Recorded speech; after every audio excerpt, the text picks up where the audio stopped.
Start हो गया। एक बार रिवाइज कर लेते हैं। मैंने बताया कि पहले क्या होते हैं, गैसेस के बादल इकट्ठा होते हैं और फिर गैसेस के बादल क्या होते हैं, स्क्वीज होने लगते हैं। स्क्वीज क्यों होने लगते हैं? क्योंकि सेंटर पे क्या बनने लगता है, ग्रेविटी फोर्स डेवलप होने लगता है।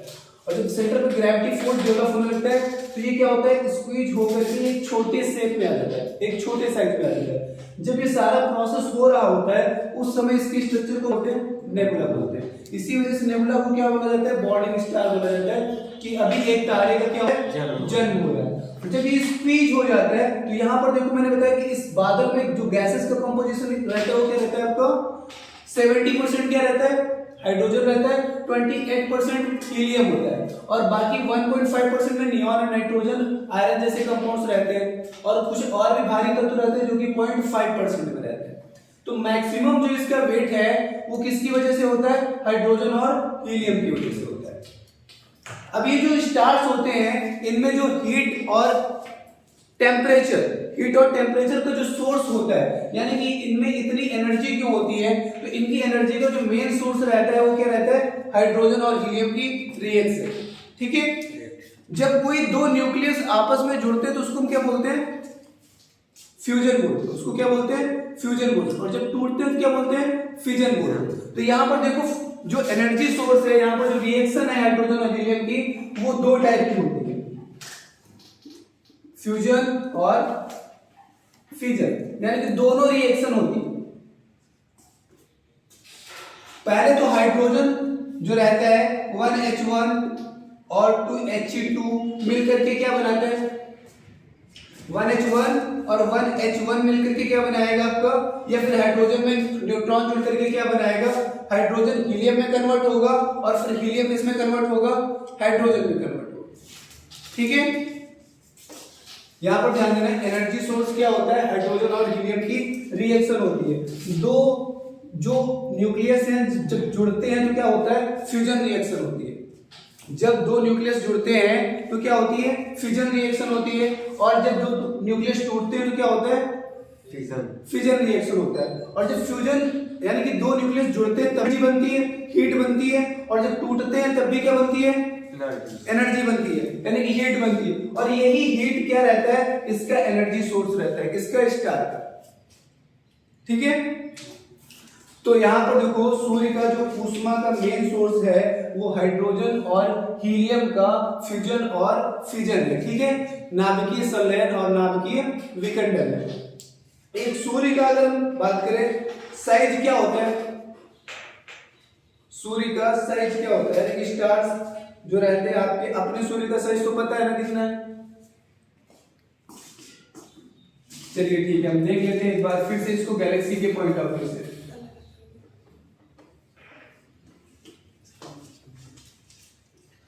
हमारा जो सूर्य है वो हमारे सेंटर ऑफ गैलेक्सी से कितना दूर है, अगर हम इसको क्या मान लें, सेंटर ऑफ गैलेक्सी मान लें, तो हमारे जो सन है वो लगभग इससे कितनी दूर है, 2700 लाइट ईयर दूर है। और हमारे सूर्य के जो सबसे नजदीक सूर्य है वो कौन सा है, प्रॉक्सिमा सेंचुरी।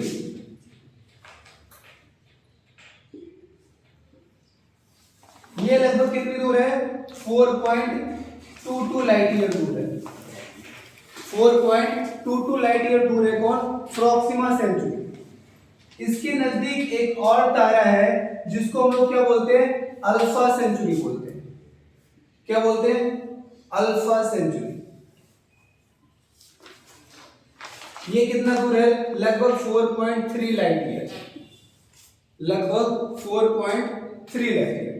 ठीक है, अब हम बात करते हैं स्टार्स जो रहते हैं वो साइज के अकॉर्डिंग कितने टाइप के होते हैं, या पहले देख लेते हैं एनर्जी के अकॉर्डिंग कितने टाइप के होते हैं। ठीक है, इस टाइप्स ऑफ स्टार्स या काइंड ऑफ स्टार्स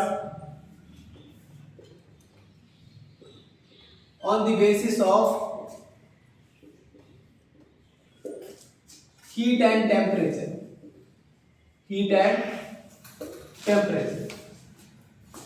ताप और ऊष्मा के आधार पर जो सूर्य रहते हैं यानी कि तारे रहते हैं वो कितने प्रकार के होते हैं। ठीक है, तो जो स्टार्स हैं यहाँ पर टेम्परेचर के अकॉर्डिंग कितने कैटेगरी में डिवाइड किया गया इनको? 3 कैटेगरी में। Red stars, white star and blue stars. Red star वो तारे होते हैं जिनका टेम्परेचर सबसे कम होता है। लाल तारे कौन से होते हैं? जिनका तापमान सबसे कम होता है। यानी कि जितने भी टाइप के स्टार्स हैं उनमें से सबसे कम टेम्परेचर वाले स्टार्स क्या होते हैं? आपके रेड स्टार होते हैं। वेरी लो टेम्परेचर है ना, इतना भी नहीं। अब सूर्य है तो कुछ तो टेम्परेचर होगा ही है ना, लेकिन बाकी इन दोनों के कंपेयर में इसका जो टेम्परेचर रहता है या इसकी जो हीट रहती है वो क्या रहती है? कम रहती है। जो व्हाइट स्टार वाले रहते हैं, यानी कि व्हाइट स्टार जो होते हैं जिनको श्वेत तारा बोला जाता है, इनका टेम्परेचर क्या होता है? इनका टेम्परेचर हाई होता है, ये ज्यादा तापमान वाले होते हैं, ठीक है। और जो ब्लू स्टार होते हैं इनका टेम्परेचर क्या होता है? बहुत ही ज्यादा होता है। तो निम्न ताप वाले जो तारे होते हैं उनको हम क्या बोलते हैं? रेड स्टार बोलते हैं। जो उच्च ताप वाले तारे होते हैं उनको हम क्या बोलते हैं? व्हाइट स्टार बोलते हैं। जो अति उच्च ताप वाले होते हैं उनको क्या बोलते हैं? ब्लू स्टार बोलते हैं, ठीक है। ये लाल तारे इनको कहा जाता है, इनको श्वेत तारे, उनको नीले तारे बोला जाता है, ठीक है। तो अगर हम टेम्परेचर के अकॉर्डिंग स्केल बनाएं तो सबसे ज्यादा जो टेम्परेचर है वो किसका है? ब्लू स्टार का है, फिर व्हाइट स्टार का है और फिर रेड स्टार का है, ठीक है। टेम्परेचर के अकॉर्डिंग जो स्टार्स होते हैं कितने टाइप के होते हैं? 3 टाइप के होते हैं, ठीक है। नोट कर रहे हैं आप लोग साथ साथ में? मैं एक डाल देता हूं उत्तर। एक तो खत्म हो गई है यार, दोनों मार्कर के यूज करते रहते हो सकते काम चल जाए यार आजकल। हटा दे इसे।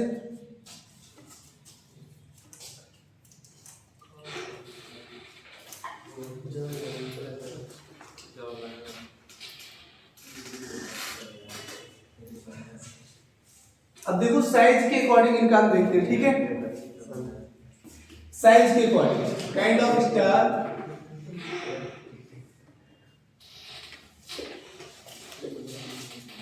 ऑन बेसिस ऑफ साइज, क्योंकि जरूरी नहीं तारे का अगर साइज बड़ा हो तो उसका टेम्परेचर भी ज्यादा हो, ठीक है। तो साइज के अकॉर्डिंग जो तारे होते हैं वो कितने टाइप के होते हैं आपके? यहां पर भी इनको 3 कैटेगरी में डिवाइड किया गया, ठीक है। यानी कि नेबुला से जब स्टार का फॉर्मेशन होता है, नेबुला से जब स्टार का फॉर्मेशन होता है तो ये स्टार का जो साइज है वो 3 टाइप का हो सकता है, ठीक है। पहले टाइप के जो स्टार्स होते हैं उनको हम क्या बोलते हैं? सन लाइक स्टार बोलते हैं, या इनको स्मॉलेस्ट स्टार भी बोला जाता है। जितने भी स्टार होते हैं उनमें क्या होते हैं? सबसे छोटे तारे। हमारा जो सूर्य है, ठीक है, हमारा जो सूर्य है उस सूर्य के जैसे जितने भी तारे होंगे उनको हम क्या बोलेंगे? सन लाइक स्टार बोलेंगे। और हमारा जो सूर्य है वो किस में आता है? स्मॉलेस्ट स्टार में आता है। यानी कि अदर जो स्टार्स की कैटेगरी है उनमें सबसे छोटा सूर्य है, ठीक है। ये जो सन लाइक स्टार होते हैं यहाँ पर ऐसा नहीं कि जो हमारे सूर्य के एग्जैक्ट बराबर होगा उसी को हम सन लाइक स्टार बोलेंगे। हमारे सूर्य से अगर वो 1.5 टाइम्स तक ज्यादा ही है, 1.5 टाइम्स तक ज्यादा है, तब भी उसको हम क्या बोलेंगे? सन लाइक स्टार बोलेंगे, ठीक है। यानी कि सन लाइक स्टार कौन से स्टार होते हैं? जिनका साइज हमारे सूर्य के बराबर होता है या हमारे सूर्य से कितना गुना ज्यादा बड़ा होता है? 1.5 गुना ज्यादा बड़ा होता है, उसको हम क्या बोलेंगे? सन लाइक स्टार बोलेंगे, ठीक है। तो नेबुला से पहले जन्म होगा सन लाइक स्टार का। अगर नेबुला से क्या हुआ? एक स्टार बना और उसका साइज क्या है? हमारे सूर्य जितना है या हमारे सूर्य से कितना बड़ा है? 1.5 गुना ज्यादा बड़ा है, ठीक है। तो फिर धीरे धीरे देखो ये तारा किस में कन्वर्ट हो जाता है? ये तारा धीरे धीरे रेड स्टार में कन्वर्ट हो जाता है। अभी मैंने बताया लाल तारे है ना, जिनका टेम्परेचर क्या होता है? बाकी तारों की कंपैरिजन में अपेक्षाकृत कम होता है। रीजन देखो क्या रहता है भाई, धीरे धीरे जब ये रेड स्टार में कन्वर्ट होते हैं तो शुरुआत में तो हीलियम और हाइड्रोजन दोनों एक्सेस में होते हैं, दोनों ज्यादा होते हैं, ठीक है। लेकिन फिर धीरे धीरे क्या होता है, हाइड्रोजन पूरा का पूरा बर्न हो चुका होता है, सिर्फ क्या बचता है वहां पर, हीलियम बचता है। यानी कि जब रेड स्टार की कैटेगरी में ये पहुंचता है तो रीजन क्या रहता है, क्योंकि हाइड्रोजन क्या हो चुका होता है, ऑलमोस्ट समाप्त हो चुका होता है, हाइड्रोजन ऑलमोस्ट फिनिश्ड। जब हाइड्रोजन फिनिश्ड हो चुका होता है तब हीट किससे बनती है, हीलियम से बनती है। Helium is source of energy, helium is source of energy. यानी कि जो लाल तारे होते हैं उनमें हीट का सोर्स क्या होता है, हीलियम होता है, ना कि हाइड्रोजन होता है। हाइड्रोजन ऑलमोस्ट क्या हो चुका होता है, फिनिश्ड हो चुका होता है, ठीक है। अब ये धीरे धीरे ध्यान देना कि सूर्य का पहले जन्म हुआ तो ये कैसा साइज था इसका, हमारे सूर्य के जितना था, या हमारे सूर्य से 1.5 गुना तक ये बड़ा था। उससे बड़ा होगा तो इसमें नहीं रखेंगे, फिर दूसरी कैटेगरी का स्टार हो जाएगा, ठीक है। फिर धीरे धीरे क्या हुआ, इसमें पहले हाइड्रोजन और हीलियम दोनों थे। हीलियम क्या हुआ, पहले हाइड्रोजन आपका फिनिश हो गया, फिर धीरे धीरे हीलियम क्या बन गया, सोर्स बन गया। यानी कि जितनी भी एनर्जी उसके अंदर बन रही है कौन बना रहा है, हीलियम बना रहा है। फिर एक टाइम ऐसा आएगा कि हीलियम भी क्या हो जाएगा, फिनिश हो जाएगा। तब ये किसमें कन्वर्ट हो जाएगा, प्लैनेटरी नेबुला में कन्वर्ट हो जाएगा।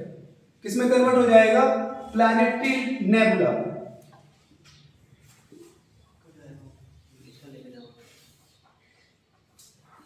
अब यहां पर ध्यान देना, हाइड्रोजन भी ऑलमोस्ट फिनिश हो चुका है आपका, और हीलियम भी क्या हो चुका है, ऑलमोस्ट फिनिश हो चुका है। ध्यान देना, एक तारे का जो है जीवन कैसे चलता है, पहले वो बनता है, तारा बनता है, ठीक है, पहले उसका निर्माण होता है, फिर जब धीरे धीरे उसकी एज होने लगती है तो उसपे क्या होता है, हाइड्रोजन समाप्त होने लगता है, वो किस में बदल जाता है, फिर रेड स्टार में बदल जाता है। यानी कि हमारा जो सूर्य है ये भी एक दिन किस में कन्वर्ट हो जाएगा, रेड स्टार में कन्वर्ट हो जाएगा। फिर धीरे धीरे इसकी हीलियम भी खत्म हो जाएगी, फिर ये किस में कन्वर्ट हो जाएगा, प्लैनेटरी नेबुला में कन्वर्ट हो जाएगा। यानी कि जो हमारा सूर्य है वो एक ग्रह की तरह होने लगेगा। ग्रह ठंडे होते हैं ना, जैसे पृथ्वी है तो ये ठंडी है, तो धीरे धीरे ये प्लैनेट जैसा होने लगेगा, लेकिन उतना ठंडा नहीं, भाई सूर्य है ना तो उतना टेम्परेचर तो उसमें वैसे भी रहेगा। तो यहाँ पर देखना, प्लैनेटरी नेबुला के बाद ये किस में कन्वर्ट होने लगता है। अब सोचो, एक चीज जो बहुत तेजी से जल रही है, धीरे धीरे ठंडी हो रही है, तो ऊपर जो है देखो, जब बहुत तेज जलाते हैं किसी चीज को तो राख उड़ती है। आप पुआल जला करके देखो, है ना, पुआल जला करके देखो या लकड़ियां जला के देखो, तो उसकी जो राख बनती रहती है, ऊपर जो सफेद सफेद पपड़ियां निकलती रहती है, वो उड़ती रहती है। तो यहाँ पर भी देखो, जब प्लैनेटरी नेबुला में कन्वर्ट हो रहा होता है, यानी कि ठंडा हो रहा होता है, तो व्हाइट व्हाइट परतें पड़ जाती है इसके ऊपर, व्हाइट कलर की परतें बन जाती है इसके ऊपर। फिर हम इसको क्या बोलते हैं, व्हाइट ड्वार्फ बोलने लगते हैं। क्या बोलते हैं, व्हाइट ड्वार्फ। ये कौन सी स्टेट होती है इसकी, फोर्थ स्टेट होती है इसकी, ये फोर्थ स्टेज होती है, ठीक है। व्हाइट स्टार में कन्वर्ट हो जाता है, व्हाइट ड्वार्फ में कन्वर्ट हो जाता है। फिर व्हाइट ड्वार्फ में देखो, जब लकड़ी को जलाते हैं तो ऊपर देखो सफेद कलर की, लाल आग के ऊपर सफेद कलर की परत नहीं आ जाती, रात की सफेद कलर की परत आ जाती है लकड़ी को जब जलाते हैं, है ना। फिर वो राख जो रहती है बहुत हल्की रहती है, वो जरा से भी आप जब उस आग को तोड़ोगे तो उसकी गर्मी से उड़ जाती है, उसकी गर्मी से उड़ जाती है। व्हाइट ड्वार्फ में क्या होता है, एक्सप्लोजन होता है, विस्फोट होता है। यानी कि जब वो लकड़ी टूटती है, जलती हुई लकड़ी, तो एक्सप्लोजन से क्या होती है, ये जो व्हाइट कलर की राख होती है ये क्या हो जाती है, उड़ जाती है। तो फिर जब व्हाइट कलर की राख उड़ जाएगी तो क्या बचेगा, काले कलर का कोयला बचेगा ना लकड़ी का, क्या बचेगा, काले रंग का कोयला बचेगा। यानी कि फिर ये किस में कन्वर्ट हो जाएगा, ब्लैक ड्वार्फ में कन्वर्ट हो जाएगा। किस में कन्वर्ट हो जाएगा, ब्लैक ड्वार्फ में कन्वर्ट हो जाएगा। ये इसकी कौन सी स्टेज रहेगी, पांचवी स्टेज रहेगी, और इसी को हम क्या बोलेंगे, लास्ट स्टेज बोलेंगे। एक तारे का जो जन्म है, और वो तारा कैसा होगा, हमारे सूर्य जैसा तारा होगा, ठीक है। हमारे सूर्य जैसे जितने भी तारे हैं वो पहले किस में कन्वर्ट हो गए, रेड स्टार में, फिर किस में, प्लैनेटरी नेबुला, फिर व्हाइट ड्वार्फ में, और फिर किस में कन्वर्ट हो जाएंगे, ब्लैक ड्वार्फ में। और यहीं से इस तारे का जो जीवन काल है वो क्या हो जाएगा, समाप्त हो जाएगा। यानी कि हमारे सूर्य का अंत एक दिन कैसा होगा, ब्लैक ड्वार्फ होगा। अगर आज कोई चमक रहा है तो उसका अंत कैसा होगा, ब्लैक ड्वार्फ जैसा होगा। ठीक है, यानी कि चमक जो रहती है हमेशा बरकरार नहीं रहती। किसी भी स्टार्स की जो एज होती है वो इस तरीके से कंप्लीट होती है 5 स्टेज में। ठीक है, जैसे हमारी चाइल्डहुड है ना, उसके बाद यंग एज, उसके बाद एडल्ट एज, उसके बाद ओल्ड एज, बिल्कुल वैसे इसका भी अंत एक दिन कैसे होना होता है, ब्लैक ड्वार्फ के रूप में इसका अंत हो जाता है। ठीक है, अब हम बात करते हैं कि वो तारे जो सूर्य से बहुत ज्यादा बड़े जन्म लेते हैं। जन्म के समय क्या होते हैं, सूर्य से बहुत बड़े होते हैं। बहुत बड़े का मतलब ये है कि हम मान लेते हैं कि इन स्टार का जो नाम है वो जिएंट स्टार है। जिएंट स्टार, इनको विशालकाय तारे बोलते हैं। ठीक है, जो जियांट स्टार होते हैं, ध्यान देना, जो जियांट स्टार होते हैं इनका साइज जो रहता है 1.5 टाइम हमारा जो सूर्य है, हमारे सूर्य के मास से इनका जो मास रहता है 1.5 गुना से ज्यादा रहता है। मैंने बताया अपना सूर्य और अपने सूर्य से 1.5 गुना ज्यादा मास वाले सूर्य क्या कहलाते हैं, सरलाइन स्टार कहलाते हैं। जो 1.5 गुना से ज्यादा भारी होते हैं उनको हम क्या बोलते हैं, जियांट स्टार बोलते हैं। 1.5 गुना से 3 गुना तक हमारे सूर्य से जो 1.5 गुना बड़ा होगा या 2 गुना बड़ा होगा या 2.5 गुना बड़ा होगा या 3 गुना बड़ा होगा, उसको हम क्या बोलेंगे, जियांट स्टार बोलेंगे। ठीक है, हमारे सूर्य से 1.5 गुना से 3 गुना तक बड़े तारों को हम क्या बोलते हैं, जियांट स्टार बोलते हैं। ठीक है, अब मान लेते हैं नेबुला से डायरेक्ट क्या बना है, जियांट स्टार बना है। तो जियांट स्टार देखो ये फर्स्ट स्टेज हो गया। सेकेंड स्टेज में क्या होगा, सेकेंड स्टेज में ये जो जियांट स्टार रहते हैं, जैसे ये रेड स्टार में कन्वर्ट होता है वैसे ही ये किस में कन्वर्ट होगा, रेड जियांट स्टार में कन्वर्ट होगा। रहेगा तो ये रेड स्टार है लेकिन इसका साइज क्या होगा, बड़ा होगा। जियांट का मतलब क्या होता है, बड़ा, दानव है ना, यानी कि इसका साइज क्या रहेगा, हमारे रेड स्टार से बड़ा रहेगा, इसलिए इसको हम क्या बोलेंगे, रेड जियांट स्टार बोलेंगे। क्या बोलेंगे, रेड जियांट स्टार बोलेंगे। ठीक है, तो जब इसका जन्म होता है तब इसका टेम्परेचर बहुत ज्यादा होता है जियांट स्टार का। फिर धीरे धीरे जब इसका टेम्परेचर कम होता है तो इसको हम क्या बोलते हैं, रेड जियांट स्टार बोलते हैं। क्या बोलेंगे, रेड जियांट स्टार बोलेंगे। अब इनका जो वेट है, इनका जो मास है इतना ज्यादा होता है कि ये क्या करने लगते हैं, ये अपनी बॉडी को स्क्वीज करने लगते हैं। सोचो एक बहुत बड़ी बॉडी हो, उसका मास कितना है, 10 किलो। अब उसी 10 किलो मास को एकदम छोटे बॉडी में अगर हम फिक्स करना चाहें तो उस जो छोटा वेट होगा उसका साइज कितना ज्यादा, वो कितना भारी लगेगा, उसका डेंसिटी जो है, घनत्व जो है वो कितना ज्यादा हो जाएगा। समझ रहे हैं आप? यस। जैसे पूरे खेत में धान के बीजों की रोपाई कर दो थोड़े थोड़े करके तो फैल के दिखते हैं आपको। ठीक है, और वही बीज एक ही जगह पे डाल दो तो कितना बल्क, उनका घनत्व कितना ज्यादा हो जाता है। तो यहाँ पर देखो जो रेड जियांट स्टार होते हैं, रेड जियांट स्टार जो इसकी सेकेंड एज है, इसकी सेकेंड एज है, यहाँ पर क्या होने लगता है, रेड जियांट स्टार में जितने भी इसके भारी तत्व रहते हैं वो क्या होने लगते हैं, इकट्ठे होने लगते हैं।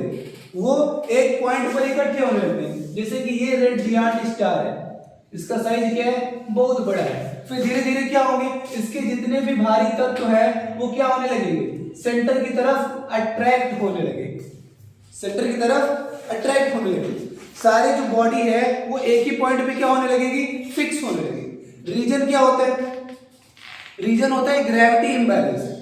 जैसे सूर्य है और सूर्य के चारों तरफ पृथ्वी चक्कर लगा रहा है, सूर्य के चारों तरफ क्या कर रहा है, पृथ्वी चक्कर लगा रहा है। वो बाहर क्यों नहीं जा रहा है, क्योंकि सूर्य उस पर ग्रेविटी फोर्स एक्सर्ट कर रहा है, उस पर क्या लगा रहा है, ग्रेविटी फोर्स लगा रहा है। इस वजह से उसको बाहर नहीं जाने देता। अंदर क्यों नहीं आ रहा है, अंदर इस वजह से नहीं आ रहा है क्योंकि जो चीज घूमती है उस पर सेंट्रीफ्यूगल फोर्स लगता है, उस पर क्या लगता है, सेंट्रीफ्यूगल फोर्स लगता है। इस वजह से वो सूर्य की तरफ भी आकर्षित नहीं हो रही है। ध्यान देना, ये सूर्य है, ठीक है, और इस सूर्य के चारों तरफ क्या कर रही है, पृथ्वी चक्कर लगा रही है। इस तरीके से पृथ्वी क्या कर रही है, चक्कर लगा रही है। पृथ्वी बाहर की तरफ नहीं भाग पा रही है क्योंकि सूर्य क्या कर रहा है, इसको अंदर की तरफ अट्रैक्ट कर रहा है, इस वजह से बाहर की तरफ नहीं जा पा रही। लेकिन अंदर की तरफ भी क्यों नहीं अट्रैक्ट हो रही है, क्योंकि ये जो पृथ्वी है, पृथ्वी अपने अक्ष पर घूर्णन कर रही है, लड्डू की तरह ऐसे नाच रही है। तो ये जो घूर्णन है, ये घूर्णन इसको बाहर की तरफ खींच रहा है, और ये जो बाहर की तरफ खिंचाव है और ये जो अंदर की तरफ खिंचाव है, ये दोनों खिंचाव क्या है, बराबर है। इस वजह से ना वो बाहर जा पा रही है और ना अंदर आ पा रही है। समझ रहे हैं?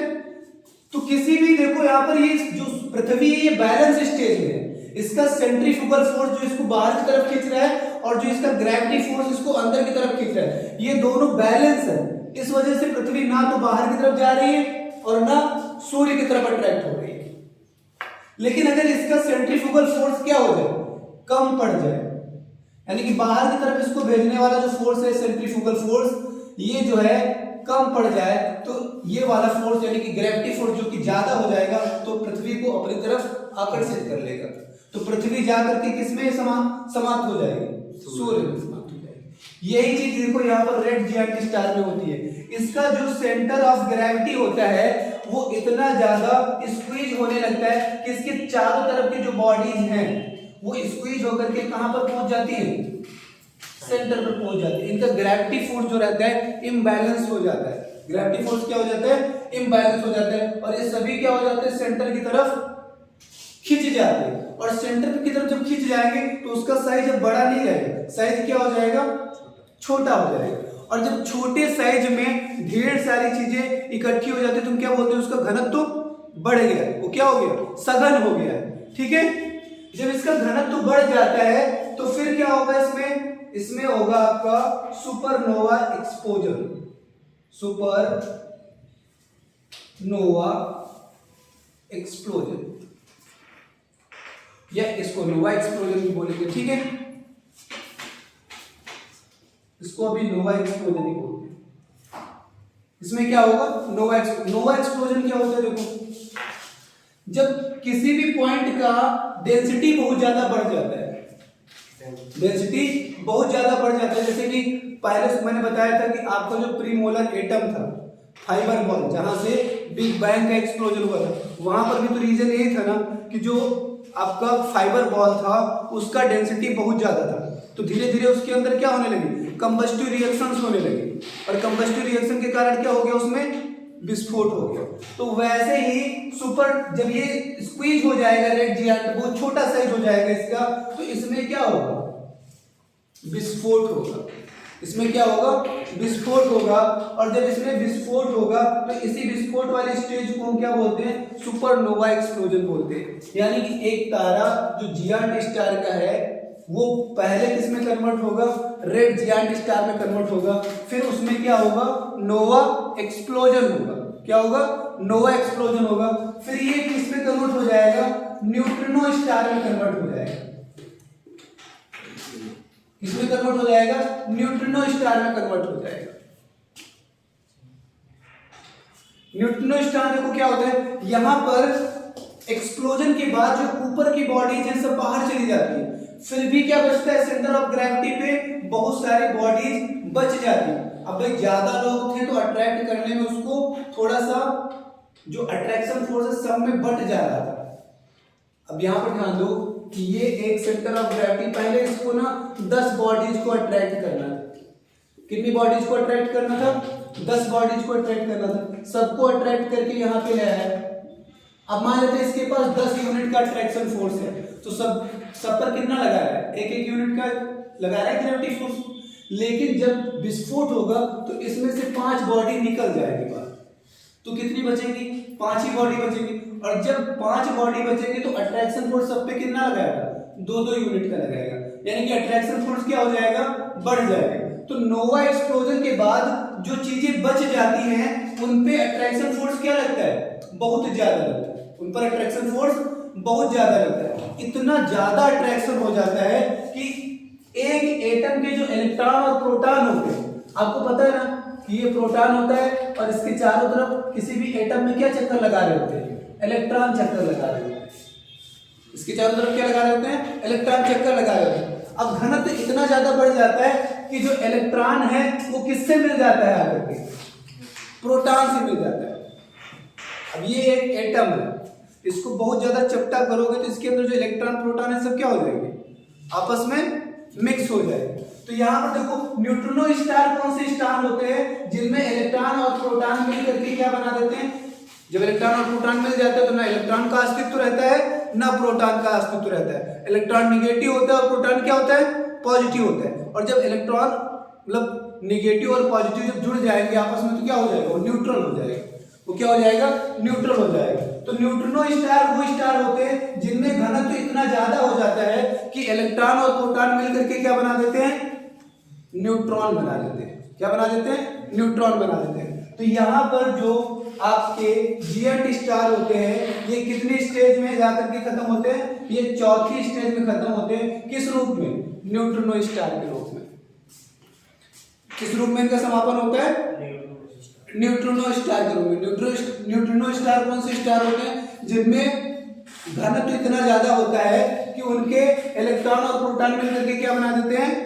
न्यूट्रॉन बना देते हैं। न्यूट्रल होकर के क्या बना देते हैं? न्यूट्रॉन बना देते हैं। अब इसमें देखो लास्ट कैटेगरी पढ़ रहे हैं स्टार्स। एकदम नीचे वाली लाइन भी कवर हो रही है। Yes sir.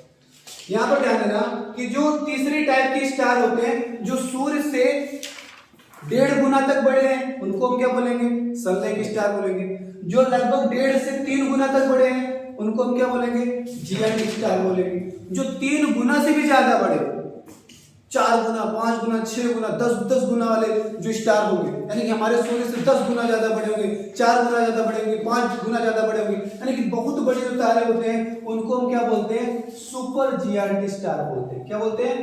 सुपर जिएंट स्टार बोलते हैं। ये इनका जो मास रहता है, इनका मास हमारे सन के मास से, ये जिएंट स्टार है और ये हमारा मास ऑफ सन है, इसके 3 गुना से भी ज्यादा बड़े होते हैं। 3 गुना से भी ज्यादा बड़े होते हैं। जो हमारे सूर्य से 3 गुना से भी ज्यादा बड़े स्टार होते हैं उनको हम क्या बोलेंगे? सुपर जिएंट स्टार बोलेंगे। ठीक है। ये जो सुपर जिएंट होते हैं ये किसमें कन्वर्ट होते हैं? इनका जीवन चक्र भी पहले कैसे चलता है? रेड जिएंट स्टार, जैसे आपका जिएंट स्टार है वैसे ये किसमें कन्वर्ट होगा? पहले रेड जिएंट स्टार में कन्वर्ट होगा। ठीक है। रेड जिएंट स्टार के बाद फिर इसका अगला स्टेप क्या होगा? नोवा एक्सप्लोजन होगा। नोवा एक्सप्लोजन होगा। फिर ये किसमें कन्वर्ट होगा? फिर ये कन्वर्ट होगा न्यूट्रिनो स्टार में। यानी कि इसका जो जीवन काल है लगभग किससे मैच करता है? जिएंट स्टार से मैच करता है। ठीक है। लेकिन इसमें एक स्टेप और बढ़ जाता है। देखो न्यूट्रिनो स्टार तक मैंने क्या बताया कि जो डेंसिटी है वो इतना ज्यादा बढ़ जाती है कि इलेक्ट्रॉन और प्रोटॉन मिलकर के क्या बना देते हैं? न्यूट्रॉन बना देते हैं। ठीक है। लेकिन इसके बाद भी अगर डेंसिटी इसकी बढ़ती रहेगी तो ये इतना ज्यादा डेंस हो जाएगा कि इसका साइज पेन की नोक जितना हो जाएगा। एकदम जैसे पेन का आपका टॉन्सिल होता नहीं आगे का, बिल्कुल उतना हो जाएगा।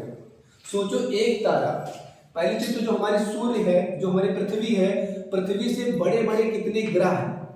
जुपिटर वगैरह पृथ्वी से कितने बड़े, सैटर्न वगैरह के पृथ्वी से कितने बड़े, ये सब मिला करके भी सूर्य से कितना छोटे हैं? सूर्य का 1% भी नहीं बनाते, 0.1% बनाते हैं। मतलब हमारी पृथ्वी से लाखों गुना बड़ा क्या है आपका? सूर्य। लाखों गुना बड़ा है सूर्य। और इस सूर्य से भी 3 गुना बड़े तारों की मैं बात कर रहा हूं। इस सूर्य से कितना बड़ा तारा? 3 गुना से भी ज्यादा बड़ा जो तारा है वो पेन के बिंदु जैसा हो जाता है। समझ रहे हैं ना? इतना भार जब एक ही बिंदु में हो जाएगा तो आप समझ सकते हो कि उस बिंदु का घनत्व क्या होगा। पानी से करोड़ों गुना ज्यादा घनत्व होगा उसका। अगर उसको हथेली में ऐसे बिंदु रखो तो हथेली की पूरी पृथ्वी चीर के निकल जाएगा वो नीचे से, इतना ज्यादा घनत्व होगा। जैसे सुई की नोक को हम डालते हैं तो चुभ जाती है ना, क्योंकि उसका घनत्व क्या होता है? ज्यादा होता है। और साइज क्या होता है? कम होता है, तो वो चुभ जाती है। सुई का भार तो बहुत कम होता है। ये तो हमारे मतलब इमेजिन नहीं कर सकते इतना ज्यादा वेट है इसका, समझ रहे हैं आप? तो इसका जो ग्रेविटी फोर्स है वो क्या हो जाएगा, बहुत ज्यादा हो जाएगा। इतना ज्यादा ग्रेविटी फोर्स हो जाता है कि ये प्रकाश को भी अपने यहां से उत्सर्जित नहीं होने देता है। जैसे अब मान लेते हैं कि हमारा जो सन है, सन से प्रकाश निकलता है और ये प्रकाश जो रहता है पृथ्वी तक पहुंचता है। प्रकाश क्या होता है, पृथ्वी तक पहुंचता है।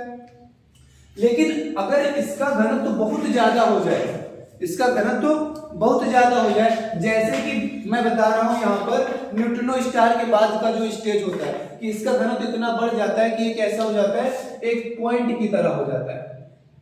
तो ये प्रकाश को भी अपने अंदर से बाहर नहीं निकलने देता है, प्रकाश को भी अपने अंदर से बाहर नहीं निकलने देता है। जैसे अपनी पृथ्वी है, बॉल फेंको नीचे गिर रही है, कुछ भी फेंको नीचे गिर रहा है, क्योंकि पृथ्वी का क्या है, ग्रेविटी फोर्स ज्यादा है। लेकिन लाइट को फेंकते तो क्या लाइट नीचे गिरती नहीं, यानी कि पृथ्वी का इतना ग्रेविटी फोर्स भी नहीं है कि लाइट को अट्रैक्ट कर पाए। पृथ्वी तो बहुत छोटा है, सूर्य नहीं रोक पाता है लाइट को अपने यहाँ, उसके यहाँ से भी लाइट बाहर निकल जाती है। वही लाइट तो हमारे यहाँ पड़ रही है, भाई हमको चीजें प्रकाशमान दिखाई दे रही है। यानी कि सूर्य का ग्रेविटी फोर्स इतना ज्यादा नहीं होता है कि वो लाइट को रोक सके, लाइट वहां से निकल जाती है, इजेक्ट कर जाती है। लेकिन यहां पर मैं इस पॉइंट की बात बता रहा हूं, इसका ग्रेविटी फोर्स इतना ज्यादा है कि लाइट भी यहां पर नहीं रुक रही, मतलब सॉरी, लाइट भी अगर यहां पर आप भेजोगे तो वापस नहीं आनी है, ये लाइट को भी अट्रैक्ट कर लेगा। और अपने यहां से बात छोड़ो, जैसे कि मैं बता रहा हूं कि कोई भी चीज आपको कब दिखाई देगी, दीवार के पीछे की चीजें हमको क्यों नहीं दिखाई दे रही? कोई भी चीज सदृश तब होती है, दिखाई तब देती है जब उस वस्तु पर पड़ने वाला प्रकाश आपकी आंखों पे पड़ रहा हो, तब तो वो वस्तु आपको दिखाई देगी। यानी कि इस दीवार पे जो प्रकाश पड़ रहा है वही प्रकाश आकर के हमारी आंखों पे स्ट्राइक कर रहा है, इस वजह से दीवार हमको दिखाई दे रही है। लेकिन दीवार के पीछे जो भी ऑब्जेक्ट रखे हुए हैं उन पे पड़ने वाला प्रकाश दीवार पे पड़ रहा है, लेकिन हम पे नहीं पड़ रहा है। दीवार रोक ले रही है ना उस प्रकाश को, हमारी आंखों तक नहीं आ रहा है, इस वजह से वो ऑब्जेक्ट हमको दिखाई नहीं दे रहे। समझ में आई बात? कि कोई भी चीज आपको कब दिखाई देगी, जब उस पे पड़ने वाला प्रकाश आपकी आंखों पे पड़ेगा। बीच में कोई चीज आ गई तो फिर आपको नहीं दिखाई देगा, क्योंकि वो प्रकाश फिर उस पे पड़ेगा, ना कि आपकी आंखों पर। समझ रहे हैं?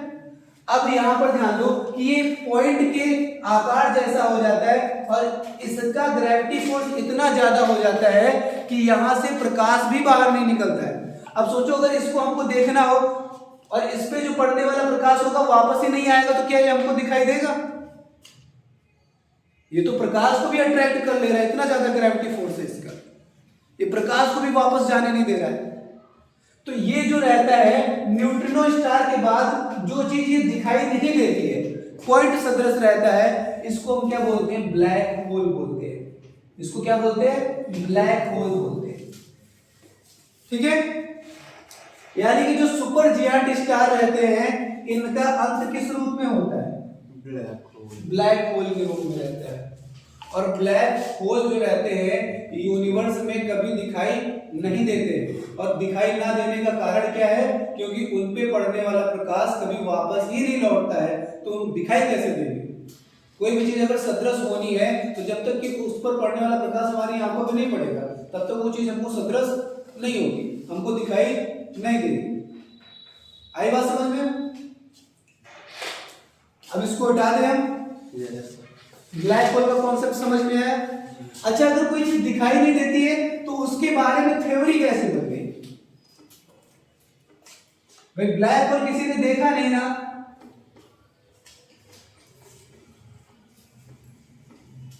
अब एक कॉन्सेप्ट देखना कि ब्लैक होल को महसूस कैसे किया जाता है कि कहां पर यूनिवर्स में ब्लैक होल है। जैसे ये मान लेते हैं ये सन है और इसके चारों तरफ क्या है, ढेर सारे ऑर्बिट्स हैं, और इन ऑर्बिट्स में क्या है, सभी ग्रह क्या कर रहे हैं, चक्कर लगा रहे हैं, गोल गोल घूम रहे हैं, है ना। तो हमको पता चल रहा है कि ये भाई कोई ऑब्जेक्ट है, ये अगर चक्कर लगा रहा है तो इसका मतलब क्या है कि इसके सेंटर पे कोई इतनी बड़ी बॉडी है जिसका ग्रेविटी फोर्स इससे ज्यादा है। तो वो उसी का चक्कर लगा रहा है। पृथ्वी हमारा सूर्य का चक्कर क्यों लगाती है? क्योंकि सूर्य का जो ग्रेविटी फोर्स है वो पृथ्वी से बहुत ज्यादा है। अगर पृथ्वी का ग्रेविटी फोर्स ज्यादा होता तो सूर्य चक्कर लगाता। तो कौन चक्कर लगाता? सूर्य चक्कर लगाता। जैसे कि मून से ज्यादा ग्रेविटी फोर्स किसका है? अर्थ का है। तो मून क्या कर रहा है? अर्थ का चक्कर लगा रहा है। तो यहां पर देखो, कोई भी सेलेस्टियल बॉडी जब किसी भी पॉइंट के अराउंड चक्कर लगा रही होती है तो इसका मतलब क्या होता है? उसके सेंटर पे हाई ग्रेविटी फोर्स होता है। उसके सेंटर पे क्या होता है? हाई ग्रेविटी फोर्स होता है। एक बहुत ज्यादा मास वाला कोई बॉडी होता है, बहुत ज्यादा द्रव्यमान की कोई बॉडी होती है। अब ये तो हो गया सूर्य, ठीक है।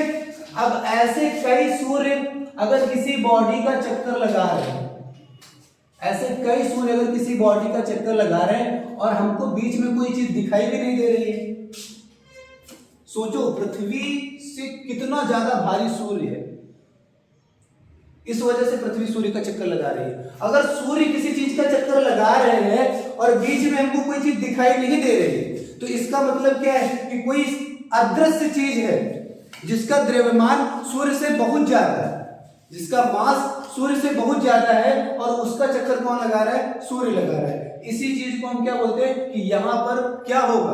ब्लैक होल होगा। क्या होगा? ब्लैक होल होगा ना। सूर्य भी यानी इतना बड़ा बॉडी अगर किसी का चक्कर लगा रहा है तो इसका मतलब है, और वो दिखाई भी नहीं दे रहा है, तो क्या पॉसिबिलिटी बनेगी वहां पर? ब्लैक होल की पॉसिबिलिटी बनेगी। इसका मतलब ब्लैक होल कभी दिखाई नहीं देता है, उसको सिर्फ महसूस किया जाता है।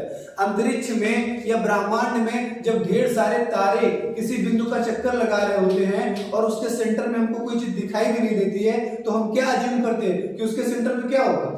Black hole. और ब्लैक होल का निर्माण कैसे होता है? सुपर जियांट तारे से होता है। सुपर जियांट से रेड जियांट, रेड जियांट से सुपरनोवा एक्सप्लोजन, सुपरनोवा एक्सप्लोजन से न्यूट्रिनो स्टार, और न्यूट्रिनो स्टार से ब्लैक होल। Black hole. इस तरीके से आपका सुपर जियांट स्टार का क्या होता है? अंत होता है। ठीक है। तो तारे साइज के अकॉर्डिंग कितने टाइप के? 3 टाइप के। पहले हो गए सनलाइट स्टार, यानी कि जो सूर्य की तरह स्टार है, छोटे स्टार। फिर क्या हो जाते हैं आपके? Giant star. और फिर क्या होते हैं आपके? Super giant star. ठीक है। अब यहां पर देखो, एक कॉन्सेप्ट है चंद्रशेखर लिमिट का। सुब्रमण्यम चंद्रशेखर जी को इस कॉन्सेप्ट के लिए नोबेल पुरस्कार दिया गया था। ठीक है। चंद्रशेखर लिमिट।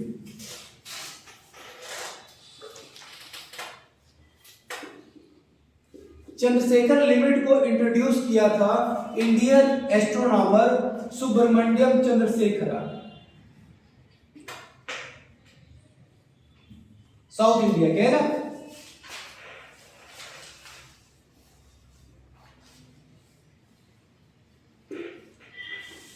सुब्रमण्यम चंद्रशेखर ने क्या बताया कि जो तारे मास ऑफ सन हम मान लेते हैं, हमारे सूर्य का मास कितना है? ms मान लेते हैं। ठीक है। इन्होंने बताया कि जो तारे सूर्य की तरह होते हैं, जो तारे सूर्य की तरह होते हैं या सूर्य से 1.44 गुना बड़े होते हैं, जो तारे हमारे सूर्य के द्रव्यमान जितने होते हैं या क्या होते हैं उससे 4 गुना ज्यादा, 1.4 गुना क्या होते हैं? ज्यादा बड़े होते हैं। तो यहां पर ध्यान देना, मास ऑफ स्टार है, मान लेते किसी भी स्टार का मास, जिसका मास हमारे सन से ज्यादा है, और कितना ज्यादा है? 1.44 गुना तक ज्यादा है। उन तारों का जो अंत है किस रूप में होता है? ब्लैक ड्वार्फ के रूप में होता है। ठीक है। चंद्रशेखर ने क्या बताया? चंद्रशेखर ने अपनी स्टडी में बताया कि वो तारे जिनका मास हमारे सन से ज्यादा होता है या हमारे सन के 1.44 गुना से ज्यादा होता है, 4 गुना से कम होता है। ध्यान देना, हमारे सूर्य और हमारे सूर्य से 1.4 गुना बड़े तारे जो होते हैं, इस साइज के जितने भी तारे आते हैं, इनका जो अंत होता है, इनका जो फिनिश होता है वो किस तरीके से होता है? ब्लैक ड्वार्फ के रूप में होता है। इनका अंत किस तरीके से होगा? ब्लैक ड्वार्फ स्टार के रूप में होगा। ठीक है। और वो तारे जो हमारे सूर्य के मास से 1.44 गुना से बड़े हैं, 1.44 गुना हमारे सन से ज्यादा बड़े हैं, इनका जो अंत होगा, इनका अंत किस रूप में होगा? ब्लैक होल के रूप में होगा। किस रूप में होगा? Black hole.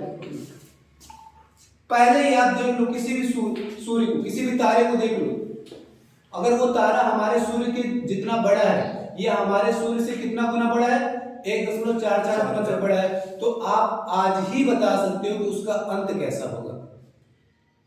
ठीक है, उसका अंत कैसा होगा? ब्लैक ड्वार्फ के रूप में होगा। लेकिन कोई तारा जिसका साइज हमारे सूर्य से 1.5 गुना से ज्यादा बड़ा है, यानी कि हमारे सूर्य का 1.44 गुना से ज्यादा बड़ा है, उसका अंत किस रूप में होगा? ब्लैक होल के रूप में होगा। वो एक दिन किस में बदल जाएगा? ब्लैक होल में बदल जाएगा। इस कॉन्सेप्ट के लिए चंद्रशेखर जी को नोबेल प्राइज मिला। ठीक है, चंद्रशेखर लिमिट क्या होती है? 1.44 टाइम्स ऑफ सन। सूर्य से 1.44 गुना को हम क्या कहते हैं? चंद्रशेखर लिमिट कहते हैं कि इस लिमिट से ऊपर कोई भी तारा होगा तो वो किस में समाप्त होगा? ब्लैक होल से समाप्त। ठीक है, ये हो गया। अब हम लोग आ जाते हैं सोलर सिस्टम पे, थोड़ा सा उसको स्टडी कर लेते हैं।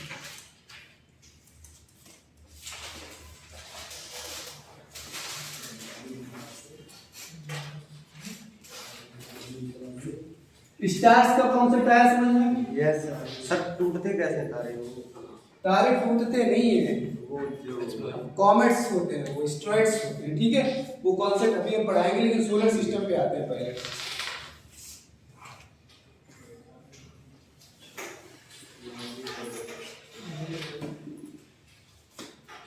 देखो सोलर सिस्टम होता क्या है?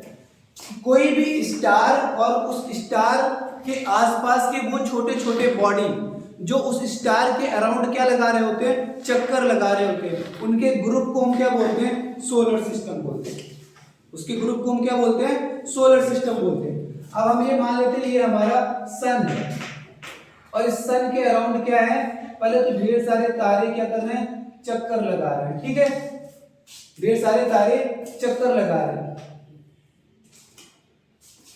और इसके बाद ढेर सारे पिंड हैं। जो चीज बॉडी छोटी होती है उन पे क्या लगता है? उन पे ग्रेविटी फोर्स कम लगता है। तो इसके बाद भी छोटे छोटे पिंड है जो ग्रह नहीं है, जैसे पृथ्वी है तो ग्रह है, लेकिन पृथ्वी से छोटे छोटे पिंड होंगे तो उनको ग्रह थोड़ा ना बोला जाएगा। उनको क्या बोलते हैं? एस्टेरॉइड बोलते हैं। क्या बोलते हैं?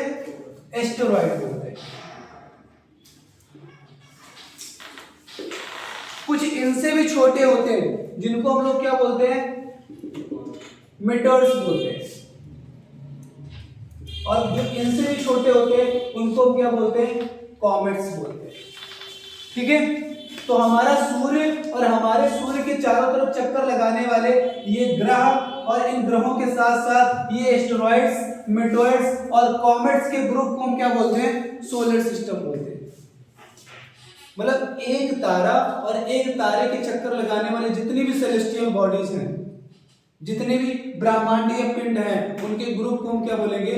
सोलर सिस्टम बोलेंगे। ठीक है, और इस सोलर सिस्टम का जो हेड रहता है वो कौन रहता है? सन रहता है, यानी कि स्टार रहता है, वो जिस स्टार के चारों तरफ वो चक्कर लगा रहे होते हैं। ठीक है, यानी कि अब हम सोलर सिस्टम में पहले पढ़ेंगे इसके मुखिया सूर्य को, है ना, फिर धीरे धीरे हम लोग ग्रहों को पढ़ेंगे और बाकी छोटी छोटी बॉडीज को भी पढ़ेंगे।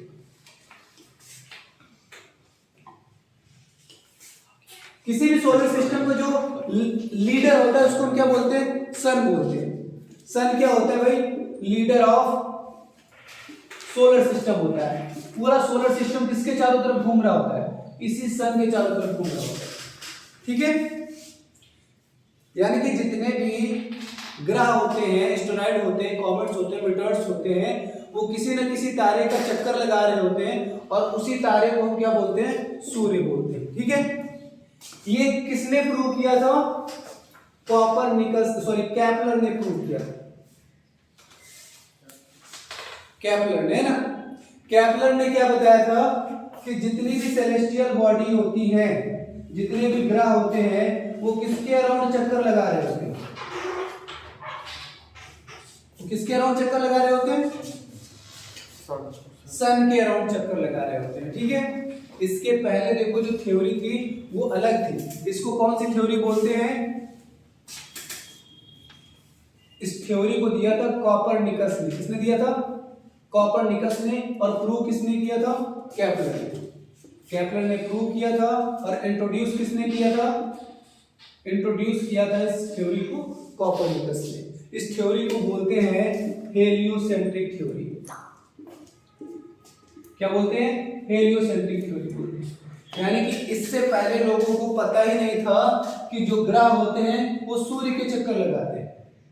हेलियोसेंट्रिक थ्योरी में कॉपरनिकस ने बताया लोगों को कि जो ग्रह होते हैं किसके चक्कर लगाते हैं? सन के चक्कर लगाते हैं। इससे पहले लोग क्या सोचते थे? इसके पहले लोग इराटोस्थनीज की एक थ्योरी है। इराटोस्थनीज की एक थ्योरी है जियोसेंट्रिक थ्योरी। क्या है? जियोसेंट्रिक थ्योरी है।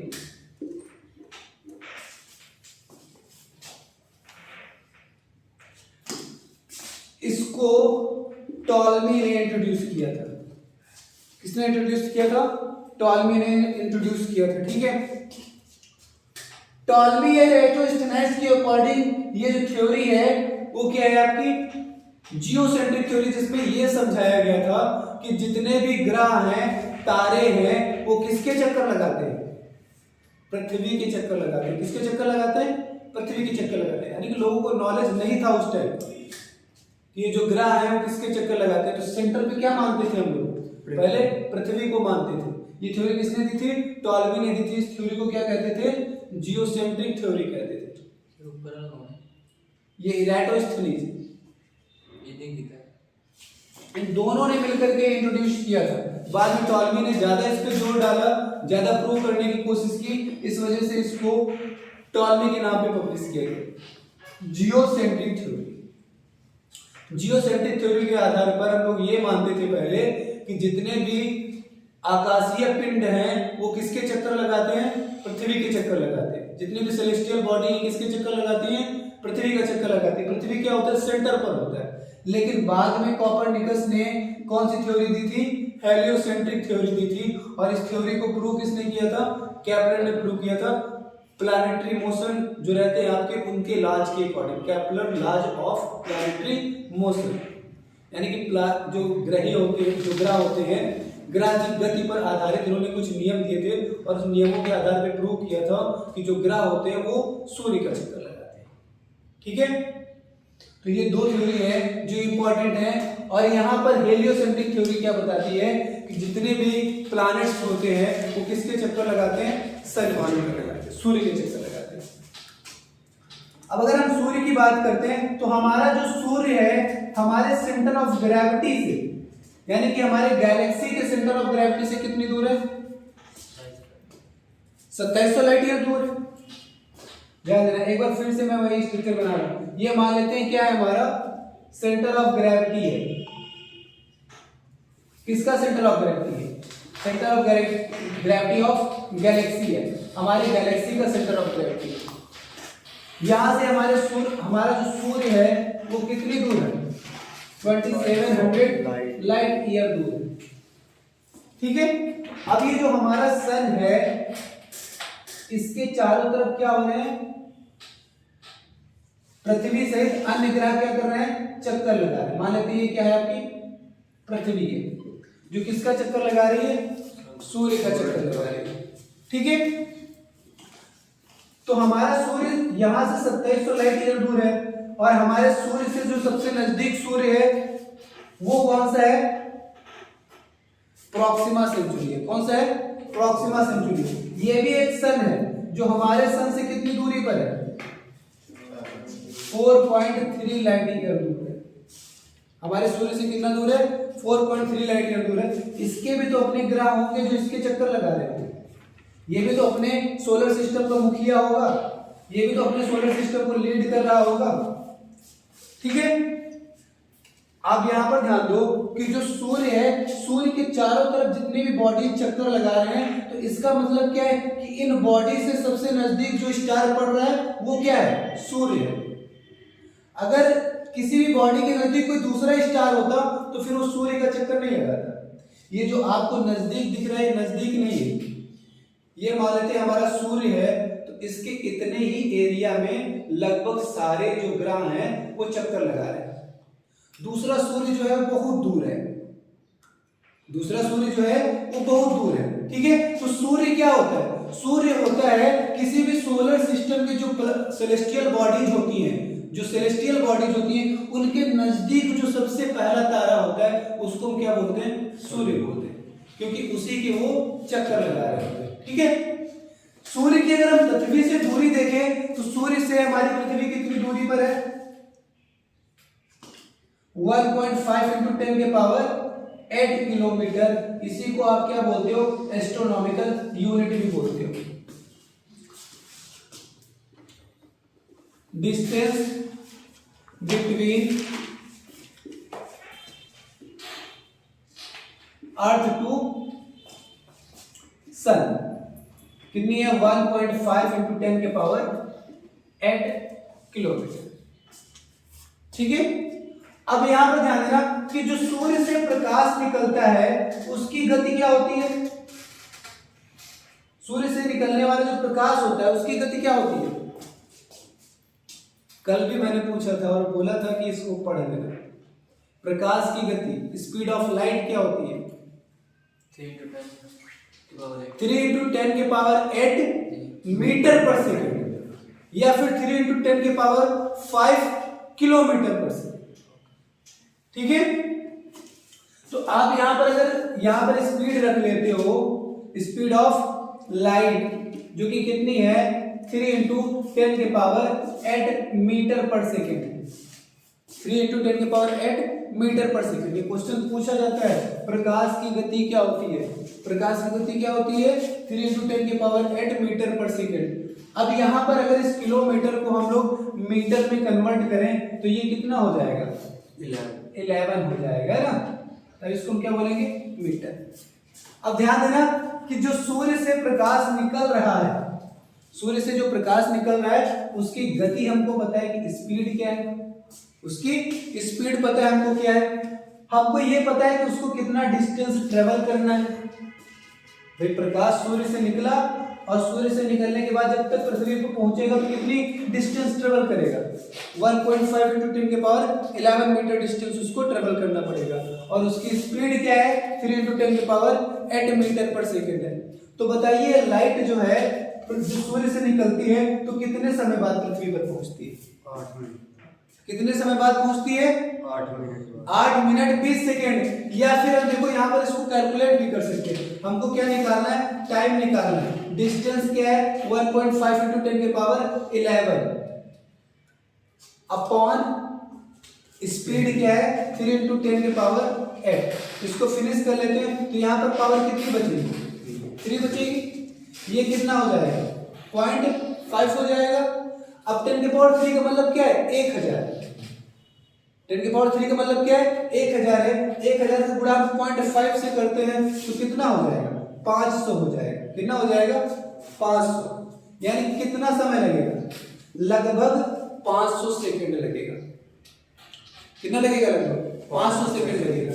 अब अगर हम इसको मिनट में निकालें तो 500 में देखो 60 मिनट निकालें तो कितना हो जाएगा?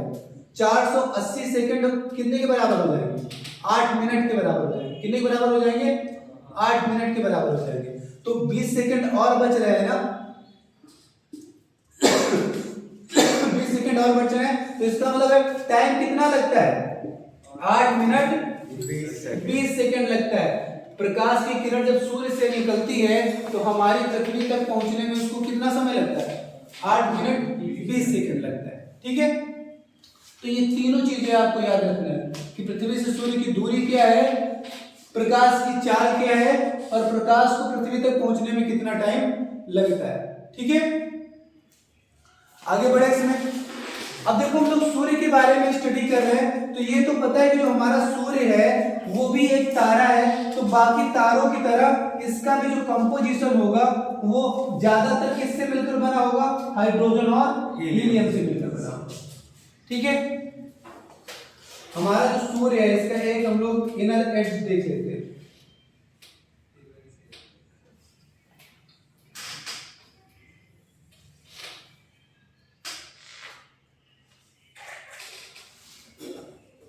ठीक है, इधर एज देख लेते हैं। ये मान लेते सूर्य है और यहाँ से मैंने एक पीस काट के निकाल दिया है, एक पीस काट के निकाल दिया। तो यहाँ पर देखो जो इसका एकदम सेंटर पे हिस्सा होता है इसको हम लोग क्या बोलते हैं, कोर बोलते हैं, या इसको कोरोना बोलते हैं। क्या बोलते हैं, कोरोना। ये कोविड-19 वाला कोरोना नहीं, सूर्य का जो सेंटर होता है उसको हम क्या बोलते हैं, कोरोना बोलते हैं। ठीक है, अब यहाँ पे देखो जो हमारे सन का कंपोजिशन है इसमें हाइड्रोजन कितना है भाई, हाइड्रोजन 71% है। हाइड्रोजन कितना है, 71%। और हीलियम कितना है, हीलियम है 26.5%। तो कितना हो रहा है आपका लगभग 97.5 हो रहा है। कितना बच रहा है, 2.5% बच रहा है।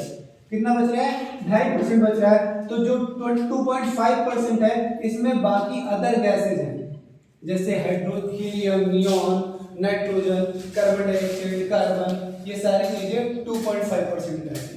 यानी कि हमारा सूर्य भी बिल्कुल वैसे ही है जैसे अन्य तारे हैं। ठीक है, हमारे सूर्य का जो सेंटर है उस सेंटर को हम क्या बोलते हैं, कोरोना बोलते हैं। यानी कि जो सूर्य है उसके 3 मेजर सेक्शन होते हैं। सबसे सेंटर वाले को हम क्या बोलते हैं, सेंटर वाले पार्ट को हम बोलते हैं कोरोना। इसको क्या बोलते हैं, कोरोना बोलते हैं। ये सबसे ज्यादा टेम्परेचर वाला हिस्सा होता है। सूर्य में अगर सर्वाधिक टेम्परेचर कहीं पर होता है तो कहां पर होता है, उसके कोर पे होता है, उसके सेंटर पे होता है। ये क्या होती है आपकी हाईएस्ट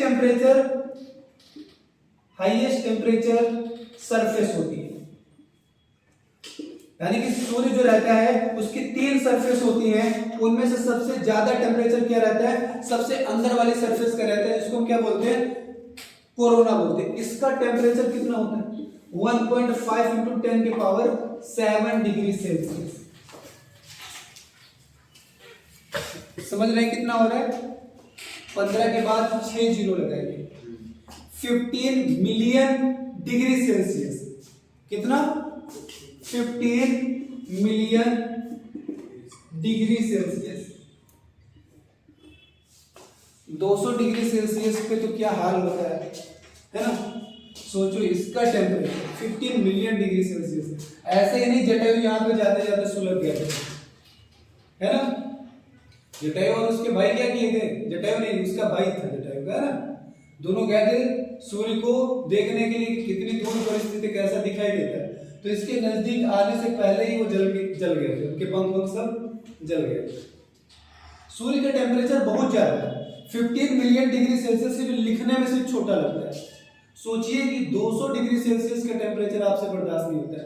हमारे अगर एटमॉस्फेयर का टेम्परेचर 37 डिग्री सेल्सियस हो जाता है तो आप कहते हो बहुत ज्यादा गर्मी पड़ रही है, उससे तो ये लाखों गुना ज्यादा टेम्परेचर है ना। तो आप सोच सकते हो कि ये कितनी ज्यादा हाईएस्ट टेम्परेचर बेल्ट होती है सन की। ठीक है, इसके बाद आता है इसकी नेक्स्ट लेयर। इस नेक्स्ट लेयर को हम लोग क्या बोलते हैं,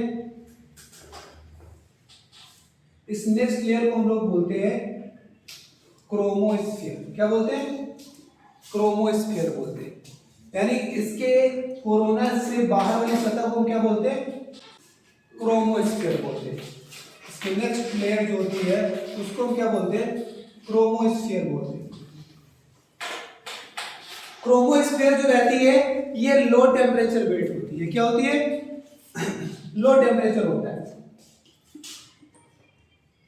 और लो टेम्परेचर की वजह से ही इसका जो कलर रहता है वो कैसा रहता है, कलर रेड रहता है। मैंने बताया था कि जैसे जैसे टेम्परेचर कम होता जाएगा जो कलर है वो ब्लू से कैसा होता जाएगा, रेड होता जाएगा। ब्लू से कैसा होता जाएगा, रेड होता जाएगा। तो ये रहता है जो क्रोमोस्फीयर आपका, ये लो टेम्परेचर होता है। ठीक है, इसके बाद सबसे ऊपर की सतह आती है जो हमको दिखाई देती है चमकीले सूर्य की। अंदर का जो फेज है वो इस वजह से नहीं दिखाई देता है क्योंकि ऊपर का फेज देख के ही हमारी आंखें क्या हो जाती है, चकाचौंध हो जाती है ना, ब्राइटनेस बर्दाश्त नहीं पाती, इस वजह से अंदर की चीजें नहीं दिख सकती। जबकि सूर्य को आप अंदर तक देख सकते हो क्योंकि वो गैस से बना हुआ है, मिट्टी से तो बना नहीं है कि अंदर नहीं देख सकते, वो गैस से मिलकर बना हुआ है। तो आप उसको अंदर तक देख सकते हो, लेकिन इतना ज्यादा प्रकाशमान रहता है वो कि उसकी ब्राइटनेस की वजह से हम उसको अंदर तरफ नहीं देख पाते। तो उसकी जो सबसे ऊपर की सबसे चमकीली सतह होती है उसको हम क्या बोलते हैं? फोटोस्फीयर बोलते हैं। क्या बोलते हैं? फोटोस्फीयर। जो लास्ट इसकी सरफेस होती है उसको हम क्या बोलते हैं? फोटोस्फीयर बोलते हैं।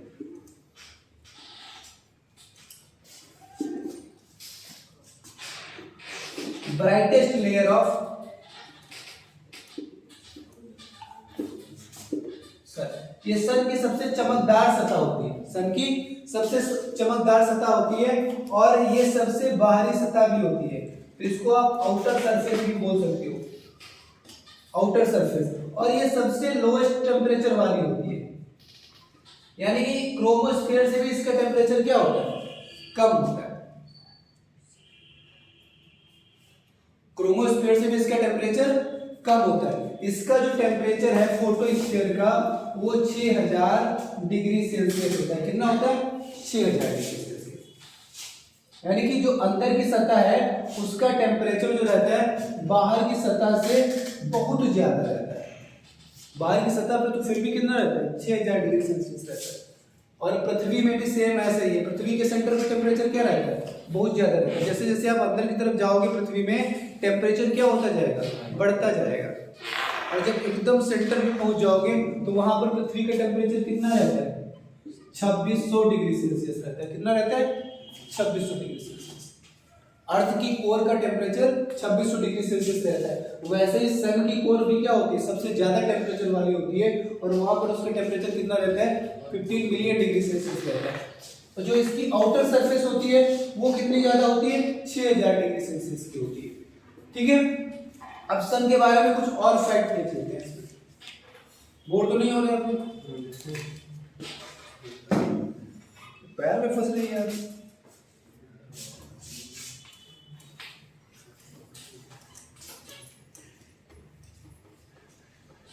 अब देखो सन का टेम्परेचर इतना ज्यादा है तो मतलब आप ये सोच सकते हो कि सन अगर एक अलाव हो, एक अलाव हो तो वो कितना तेजी से जल रहा होगा, है ना?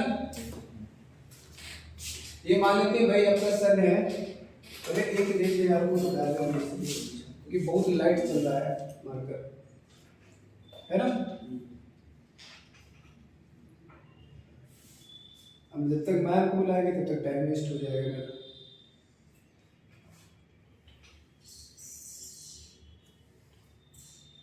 अरे यार बिल्कुल नहीं किसी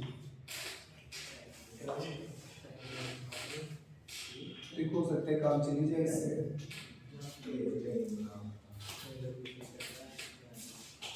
यहाँ पर ध्यान देना कि ये जो है आपका सूर्य है, मार्कर बिल्कुल भी नहीं चल रहा है, ये मान लेते हैं आपका सूर्य है, ठीक है? तो सूर्य की जो बाहरी सतह होती है इसी को हम क्या बोलते हैं? फोटोस्फीयर बोलते हैं। ये मान लेते हैं आपका अर्थ है, तो यहां से इतना ज्यादा ब्राइटनेस निकलती है, इस ब्राइटनेस की वजह से हमको जो सेंटर वाला कोर होता है वो कभी दिखाई नहीं देता है। लेकिन जब सूर्य ग्रहण होता है तो यहाँ पर ध्यान देना कि यहाँ पर जो सूर्य रहता है वो क्या हो जाता है? ढक जाता है। सूर्य क्या हो जाता है? ढक जाता है। और फिर धीरे धीरे जब मून जो है शिफ्ट करता है ऊपर की तरफ तो यहाँ पर जो इसकी किरणें रहती है वो टेढ़ी होकर के निकलती है, तो ये वाला हिस्सा क्या होता है? हमको यहाँ से दिखाई देता है। तो सूर्य ग्रहण के समय जो हमको सूर्य ब्लैक कलर का दिखाई देता है, अंदर की जो डार्क सरफेस दिखाई देती है वो क्या होती है? आपकी कोरोना होती है, ठीक है? यानी कोरोना को कब देखा जा सकता है? सूर्य ग्रहण के समय। अब मैंने बताया कि जो सूर्य की जो आउटर सरफेस होती है जिसको हम लोग क्या बोलते हैं? फोटोस्फीयर बोलते हैं। इसका टेम्परेचर कितना रहता है? 6000 डिग्री सेल्सियस रहता है। और जो ये कोर है यानी कि सेंटर वाला कोरोना, इसका टेम्परेचर कितना रहता है? 15 मिलियन डिग्री सेल्सियस रहता है। ये फोटोस्फीयर हो गया सबसे ऊपर। अब इसके चारों तरफ क्या है? मान लेते हैं एक ऑर्बिट है और इस ऑर्बिट में कौन चक्कर लगा रहा है? पृथ्वी चक्कर लगा रही है, ठीक है? पृथ्वी चक्कर लगा रही है। तो सूर्य की जो भगवती ज्वाला होती है, यानी कि जो सूर्य जल रहा होता है बहुत तेजी से, क्योंकि इतना टेम्परेचर मायने रखता है। आप सोच सकते हो कितने बड़े बड़े लावा निकल रहे होंगे वहां आग के, सूर्य में। वो जो लावा रहते हैं ये उछलते रहते हैं भाई, क्योंकि इतना ज्यादा टेम्परेचर से सारी चीजें ऊपर की तरफ भागती है। देखो चाय को गर्म करो तो ऊपर की तरफ भागती है, वैसे यहाँ पर जो आग के लावा है ये भी क्या करते हैं, ऊपर की तरफ मूव करने की कोशिश करते हैं, ऊपर की तरफ ये मूव करने की कोशिश करते हैं जलते हुए। लेकिन क्या होता है कि सूर्य का ग्रेविटी फोर्स इतना ज्यादा है कि उसको बाहर निकलने नहीं देते। प्रकाश तो निकल जाता है बाहर, लेकिन जो बड़े पिंड होते हैं, जो आग के गोले होते हैं, लपटें होती हैं, वो फिर से अट्रैक्ट होकर के कहां पे आ जाती है, सन पे आ जाती है। किस पे आ जाती है, सन पे आ जाती है, ठीक है। लेकिन कभी कभी क्या होता है कि यहां पर ये जो लावे हैं इतनी तेज गति से निकलते हैं कि सूर्य का जो पलायन वेग है उससे ज्यादा वेलोसिटी हो जाती है इसकी, ठीक है। ध्यान देना, जैसे पृथ्वी से हम कोई चीज फेंकते हैं तो वो पृथ्वी पे ही वापस आकर के गिरती है, क्योंकि पृथ्वी का ग्रेविटी फोर्स उसको बाहर नहीं जाने देता है। लेकिन हम लोग सैटेलाइट जब भेजते हैं तो वो तो पृथ्वी से निकल जाता है ना, वापस नहीं आता। तो इसका मतलब है कि पृथ्वी पे अगर कोई ऐसी गति से फेंका जाए कि पृथ्वी के पलायन वेग क्या होता है, पलायन वेग किसी भी पिंड का वो वेग होता है जिस वेग से अगर किसी वस्तु को उस पिंड से फेंका जाए तो वो वस्तु उस पिंड पे दोबारा वापस नहीं आए, ठीक है। जैसे पृथ्वी से अगर हम क्रिकेट की बॉल इतनी तेजी से फेंक दें कि उसकी गति कितनी हो, 11.2 किलोमीटर पर सेकंड हो, तो वो बॉल पृथ्वी पर वापस नहीं आएगा, वो किस में चला जाएगा, स्पेस में चला जाएगा, ठीक है। यानी कि इस ग्रेविटी फोर्स को खत्म करने के लिए कितनी गति चाहिए आपको, 11.2 किलोमीटर पर सेकंड की चाहिए। इसको एस्केप वेलोसिटी बोलते हैं, पलायन वेग बोलते हैं पृथ्वी का, ठीक है। नोट करके लिख लेना कहीं पर, 11.2 किलोमीटर पर सेकंड, इसको एस्केप वेलोसिटी बोलते हैं। क्या बोलते हैं, एस्केप वेलोसिटी बोलते हैं। 11.2 किलोमीटर पर सेकंड ये क्या होती है, एस्केप वेलोसिटी होती है। जैसे ये पृथ्वी है, यहां से कोई सैटेलाइट जो है पृथ्वी के बाहर कब जाएगा, जब उसको 11.2 किलोमीटर की स्पीड देंगे तब जाएगा, समझ गए। तो वैसे सूर्य का भी अपना एस्केप वेलोसिटी होगा, सूर्य का भी क्या होगा, अपना एक एस्केप वेलोसिटी होगा।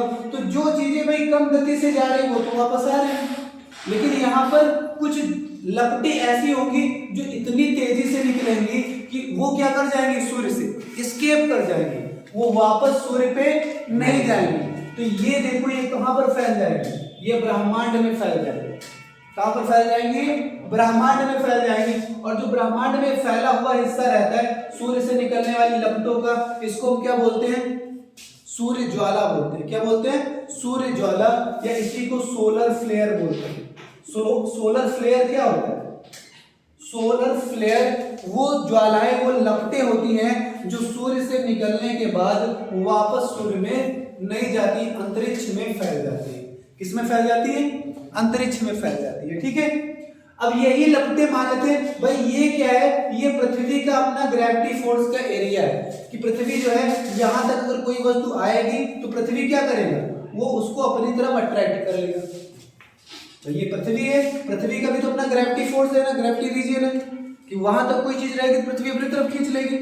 तो कभी कभी क्या होता है, ये जो सोलर फ्लेयर है वो किस में आ जाता है, पृथ्वी के ग्रेविटी क्षेत्र में आ जाता है। किस में आ जाता है, पृथ्वी के ग्रेविटी क्षेत्र में आ जाता है।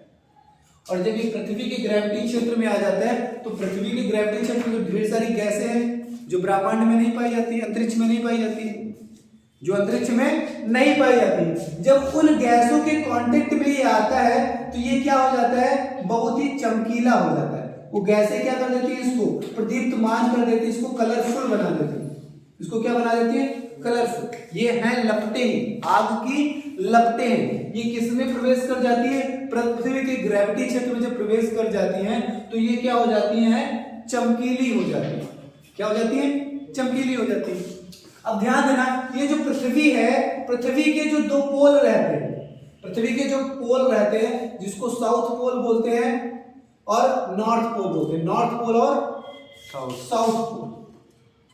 पृथ्वी पे सबसे ज्यादा ग्रेविटी फोर्स कहां पर होता है, इन्हीं बिंदुओं पर होता है। पृथ्वी के सबसे उत्तरी क्षेत्र में और सबसे दक्षिणी क्षेत्र में सबसे ज्यादा ग्रेविटी फोर्स होता है, सबसे ज्यादा ग्रेविटी वहीं पर एग्जर्ट होती है। तो ये जो फ्लेयर है ये किसकी तरफ अट्रैक्ट होते हैं, पोल की तरफ अट्रैक्ट होते हैं। किसकी तरफ अट्रैक्ट होते हैं? पोल की तरफ अट्रैक्ट होते हैं। अब जो नॉर्थ में अट्रैक्ट होते हैं उनको क्या बोला जाता है? ऑरोरा ऑस्ट्रियोलिस बोला जाता है, सॉरी ऑरोरा बैरियोलिस बोला जाता है। क्या बोला जाता है? ऑरोरा बैरियोलिस। ऑरोरा बैरियोलिस क्या है? वो सोलर फ्लेयर जो नॉर्थ पोल पे दिखाई देती है। कहां पर दिखाई देती है?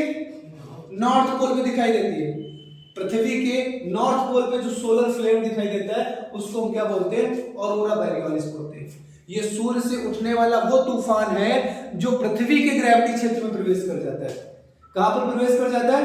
पृथ्वी के ग्रेविटी क्षेत्र में प्रवेश हो जाता है। फिर पृथ्वी पे देखो ग्रेविटी फोर्स ज्यादा इन दो बिंदुओं पे लगती है, तो यही दो बिंदु क्या करते हैं? इसको अट्रैक्ट कर लेते हैं। कुछ नॉर्थ की तरफ अट्रैक्ट हो जाता है तो वहां पे जो चमकीला चमकीला दिखाई देता है उसको क्या बोलते हैं? ऑरोरा बैरियोलिस बोलते हैं।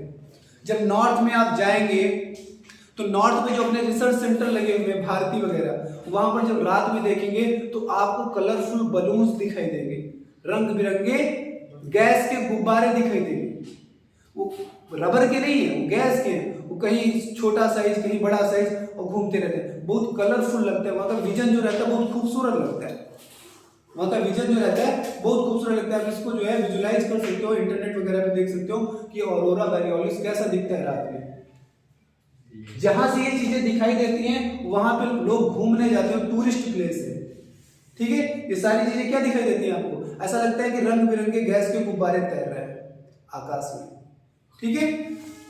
बिल्कुल, ये देखो कलरफुल। और यहां पर देखो कुछ सोलर फ्लेयर क्या होता है? कुछ सोलर फ्लेयर कहां पर अट्रैक्ट होता है? कुछ सोलर फ्लेयर साउथ पोल पे आके अट्रैक्ट हो जाता है, ठीक है। तो इसको हम लोग क्या बोलते हैं? ऑरोरा ऑस्ट्रियोलिस बोलते हैं। इसको क्या बोलते हैं? ऑरोरा ऑस्ट्रियोलिस।